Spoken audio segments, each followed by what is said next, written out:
इस प्रोजेक्ट में हम लोगों ने कोशिश किया कि जो वैदिक पद्धति होती थी घर बनाने की, उस पे काम करें और कोशिश करें कि उसको और बेटर और ईज़ी कैसे बना सकते हैं ताकि वो सस्ता भी है और वो नेचुरल भी है और जिससे इन्वायरमेंट को कोई नुकसान ना हो। इसमें क्या क्या मिलाया गया है? इसमें धान का भूसा है, गोबर है, मिट्टी है ना, आटा का लाई बनाकर डाला गया है, उसके बाद चूना है, छोआ है। तो इस तरह से मिश्रण करके इसका, और सबका एक क्वांटिटी है, रेशियो है, उस रेशियो में बना करके इसको लगाया गया है। मतलब कि हम रहें तो हम हो सकता है कि नदियों की सफाई करें अपने एरिया में, तब हम हमारा घर बना कर रहना सार्थक होगा। एम्फीबियस मतलब कि निश्चर, मतलब वो पानी पे भी का प्राणी हो और जल का भी प्राणी हो। जब ज़रूरत पड़े तो वो ज़मीन पे हो, जब ज़रूरत पड़े तो पानी पे हो। इसमें हम लोग लो टेक मतलब जुगाड़ पद्धति से चीज़ों को आसान करके और लोगों तक पहुंचाया जा सके। मतलब कि अगर कोई इस घर को रेप्लिकेट करना चाहे तो 6 लाख रुपए में सेम चीज़ बना सकता है। घर आप बहुत देखे होंगे, झोपड़ी से लेके महल तक देखे होंगे, बहुत सारा देखे होंगे, भिन्न भिन्न प्रकार के, नया से लेके पुराना तक, राजा महाराजा से लेकर के गरीब तक। लेकिन क्या आप पानी पे तैरता हुआ घर देखे हैं? अगर नहीं देखे हैं तो ये देख लीजिए, हम अभी जिस जगह मौजूद हैं गंगा के बीचों बीच है ये। पीछे मेरे जो है गंगा माता हैं, गंगा के बीच में ये घर है और पानी पे बिल्कुल तैर रहा है। ये कारनामा बिहार के एक लाल ने किया है। बिहार की मिट्टी से जुड़े, बिहार की मिट्टी में जन्मे लाल, जिनका नाम प्रशांत है। हम उनसे भी मिलवाएंगे, घर कैसे बना, कहाँ से इसकी परिकल्पना हुई और कितना दिन निर्माण में लगा, सबके बारे में बताएंगे। कैसा है घर भी दिखाएंगे आपको। सबसे पहले हम प्रशांत जी का स्वागत कर लेते हैं। स्वागत है सर मगही न्यूज़ में। धन्यवाद। कैसे परिकल्पना कर लिए घर बनाना, वो भी पानी के बीच में? पानी के बीच में घर बनाना जो है ना, ये आइडिया नहीं था। आइडिया जो है वो ये है कि जब पानी आए तो हमारा घर जो है तैरने लग जाए। मेन आइडिया ये है कि तैरता हुआ घर। हाँ, एम्फीबियस मतलब कि निश्चर, मतलब वो पानी पे भी का प्राणी हो और जल का भी प्राणी हो। जब ज़रूरत पड़े तो वो ज़मीन पे हो, जब ज़रूरत पड़े तो पानी पे हो। मतलब भविष्य देख लिया आप। भविष्य आने वाले दिनों में तो लगता है कौन यही नहीं होगा। देख रहा है भविष्य? जो जलवायु परिवर्तन के बारे में जिन लोगों को मतलब एक सोच लोग रखते हैं, उनको भविष्य दिख रहा है। क्या होने वाले हैं, क्या मेजर चेंजेस है, आगे आने वाले हमारे जनरेशन्स कैसे रहेंगे, क्या झेलेंगे और उनको बचाने में हम लोग क्या मदद कर पाएंगे। तो ओवरऑल देखेंगे तो ये बाढ़ की तो समस्या एक है ही, जो कि जलवायु परिवर्तन से, ये एक ग्लोबल कमर्शियलाइजेशन जो बोलते हैं, बाजारवाद है ना, या फिर मतलब ऐसे हर तत्व जो नेचर के विरुद्ध काम करते हैं, मतलब बाजारवाद उसमें से एक बहुत बड़ा ये चीज़ है ना, कमर्शियलाइजेशन बहुत बड़ा ये है। उसी तरह से आजकल एक ब्लाइंडली लोग चल रहे हैं कि ये खरीद लें, वो खरीद लें, होली है तो ये खरीद लें, दिवाली है तो ये खरीद लें। तो वो जो एकदम अंधाधुन चला हुआ है, डिमांड एंड सप्लाई चेन जो चला हुआ है, तो वो प्रकृति को बहुत नुकसान पहुंचा रही है ना। इस प्रोजेक्ट में हम लोगों ने कोशिश किया, बाढ़ के लिए तो हम घर बना सकते थे दूसरे मटेरियल से भी। इस प्रोजेक्ट में हम लोगों ने कोशिश किया कि जो वैदिक पद्धति होती थी घर बनाने की, उस पे काम करें और कोशिश करें कि उसको और बेटर और ईजी कैसे बना सकते हैं ताकि वो सस्ता भी है और वो नेचुरल भी है और जिससे इन्वायरमेंट को कोई नुकसान ना हो। तो इस आइडिया के साथ में ये जो घर है, इसका निर्माण किया गया है। इसमें मतलब पूरी तरह से हम दिखाते हैं, आइए इधर दर्शकों को देख लीजिए। पूरी तरह से जो है वैदिक तरीके का ये जो घर है, गोबर, मिट्टी, चूना, हल्दी, और ये ईंट जो आप देख रहे हैं ये भी पूरा भूसा का है, धान का भूसा का ये ईंट है। देख लीजिए आप, इसमें क्या क्या मिलाया गया है? इसमें धान का भूसा है, गोबर है, मिट्टी है ना, आटा का लाई बनाकर डाला गया है, उसके बाद चूना है, छोआ है। तो इस तरह से मिश्रण करके इसका, और सबका एक क्वांटिटी है, रेशियो है, उस रेशियो में बना करके इसको लगाया गया है। ये ईंट भी तैरती है पानी में? ये ईंट नहीं तैरती है। ये ईंट जो है स्पेशली इस फ्लोटिंग हाउस के लिए हम लोगों ने ट्राई किया है और हल्का है। तो देखिए यहाँ पे आप जो देख रहे हैं, यहाँ पे 4-5 तरह की ईंट हैं एक्चुअली। ये उसमें से थोड़ा हल्का है। वो जो आप देखिएगा वहाँ पे, वो कलर अलग दिख रहा होगा, वो जो है वो इससे थोड़ा भारी है और थोड़ा हार्ड है, और उसके मटेरियल में कुछ चेंजेस है। और यहाँ ऊपर में एक रखा हुआ है, वो आप देखिएगा, आपकी हाइट ज़्यादा है, आप ही उतार पाइएगा जी। ये जो काला दिख रहा है इसको उतारिए, अगर आप पहुँच पाए तो। नहीं पहुँचेंगे चलिए कोई बात नहीं। ये जो ईंट है वो और ज़्यादा टफ है थोड़ा भारी है, और जो आज अब हम लोग जो पकाया हुआ ईंट जो यूज़ करते हैं उसके मतलब उसके समानांतर लगेगा छूने में, फील करने में, तो और हार्ड है और सन ड्राइड ही है। तो हम लोग कोशिश क्या कर रहे हैं कि जो पकाने से जो भट्टी चलती है तो जो कार्बन उत्सर्जन होता है, ये सारी चीज़ें अब तो कहने की बात है नहीं, सब जानते हैं। उसका अल्टरनेटिव क्या है, तो अल्टरनेटिव की एक तलाश है ये। लाइफ का अल्टरनेटिव क्या होगा आगे आने वाले समय में, जिस तरह से पूरा जलवायु परिवर्तन है, तो अल्टरनेटिव क्या होगा, तो ये वैकल्पिक जीवन की एक खोज है। बिहारी अगर कुछ ठान लेता है तो पूरा कर ही लेता है, चाहे रास्ते में जितनी भी रुकावटें आए, जितनी भी मुश्किलें आए। और प्रशांत भाई ने कर दिखाया है, बिहार का नाम रोशन किया है, इस घर को बना करके बिहार को एक नई ऊंचाई दी है। ऐसा भारत में तो कम से कम ये पहली बार है।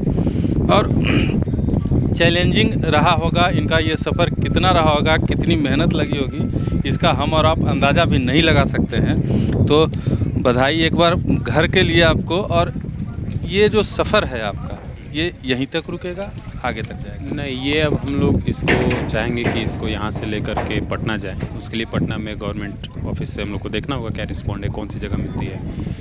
आइडिया ये है कि ये पटना जा कर के एक जगह पे ये स्टेबल हो जाए और वहाँ से ये एक प्रयोगशाला के रूप में अपना काम स्टार्ट करें। प्रयोगशाला किस चीज़ का, तो अब हम पानी पे रह तो रहे हैं, सिर्फ दिखने में अच्छा है, लेकिन जीवन कैसा होगा, पानी को हम साफ़ करके पिएंगे कैसे, टॉयलेट हमारा कैसे फंक्शन करेगा कि पानी को कंटामिनेट होने से रोकेंगे, हमारा किचन कैसे फंक्शन करेगा, है ना, हम एनर्जी कहाँ से उगाएंगे। तो ये सारा जो पजल्स है, अब ये गर्मी बहुत होती है, कितनी गर्मी पड़ी इस बार, तो गर्मी में हम नेचुरली इस घर को कैसे ठंडा करेंगे बिना एनर्जी के, तो ये चैलेंज है। हम फ्रिज कैसे बनाएंगे जो बिना एनर्जी के चल सके। तो अभी बहुत सारे लाइफ को लेके पजल्स हैं जो पूरा करना। हम वॉशिंग मशीन कैसे बनाएंगे जो बिना इलेक्ट्रिसिटी के चले। तो धीरे धीरे धीरे हमें हर लेवल के प्रयोग पे उतरना होगा, जिसमें हम लोग लो टेक मतलब जुगाड़ पद्धति से चीज़ों को आसान करके और लोगों तक पहुंचाया जा सके। कह सकते हैं कि जो ये आपका आविष्कार है, थोड़ा सा हम लोग रिवर व्यू ले लेते हैं, और जो ये आपका आविष्कार है, इस आविष्कार के पूर्ण होने के बाद हम पानी पे जीवन जो लोग तलाश कर रहे हैं, बिहार में पानी पे जीवन का जो है सपना साकार हो जाएगा और हम लोग पानी पे रह सकते हैं। बिल्कुल रह सकते हैं, लेकिन क्वेश्चन ये रहेगा कि पानी पे अगर हम रहेंगे तो हम कैसे मेक श्योर करेंगे कि हम नेचर सेंट्रिक होके रहें, क्योंकि सबसे बड़ा दिक्कत है ह्यूमन बिहेवियर, कि हम जहाँ जाते हैं हम कंटामिनेट कर देते हैं, हम जहाँ जाते हैं चीज़ें फेंक देते हैं। यहाँ लोग आप देख ही रहे हैं कि गंगा है, यहाँ पे किनारे लोग आ रहे हैं, एक से एक चीज़ श्रद्धा भाव से फेंकते जा रहे हैं गंगा में। बक्सर में इतने दिन तक था, देखा कितने लाश इसमें आए जिसको मैंने अपने हाथ ठेल के हटाया, कितने जानवरों को, कितने इंसानों को। तो ओवरऑल जब तक लोगों को एक सेंसेशन, दिमाग एक ये नहीं हो जाए और संवेदनशीलता नहीं आ जाए नेचर के प्रति, तब तक मुझे लगता है कि जल पे और गंगा पे तो बिल्कुल भी नहीं, तब तक। और सरकार एकदम बैन लगा देनी चाहिए कि नहीं, अलाउड ही नहीं होगा जब तक उसका एक सिस्टम सिद्ध नहीं हो जाए कि हाँ, अगर इस बिहेवियर के साथ में लोग रह रहे हैं तो वो एक्चुअली नेचर को बेटर कर रहे हैं।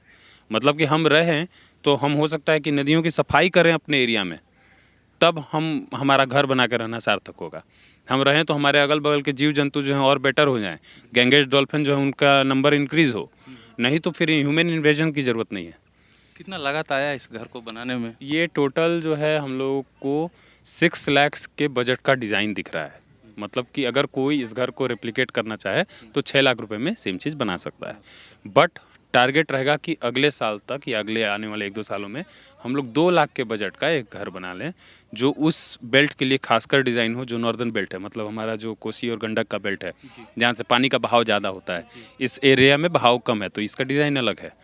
तो जो वैसा बेल्ट है उसके हिसाब से फिर हम लोग डिज़ाइन करके कोशिश करेंगे कि ईजी टू रेप्लिकेट ऐसा घर जो सस्ता हो, ईजी टू रेप्लिकेबल हो, बना पाए। मतलब 2 लाख रुपए का एक ऐसा घर जिसमें आपको बिजली मिले, किचन हो, रूम हो, रह सकता है। हाँ, और उनके जानवरों का, उनका मतलब जो गांव की मैंने बात की सेम चीज़, और छोटा और कॉम्पैक्ट और सस्ता, है ना, कि 2 लाख रुपए में। तो ये एक टारगेट रहेगा। ये जो है आपका घर 6 लाख में है। यहाँ पे बाथरूम भी है, किचन भी है, देख सकते हैं, पानी की टंकी लगी हुई है, बिजली के लिए जो है सोलर प्लेट्स लगे हुए हैं। यहाँ पे कोई भी अगर आए तो रह सकता है। हम लोग को किराए पे मिलेगा?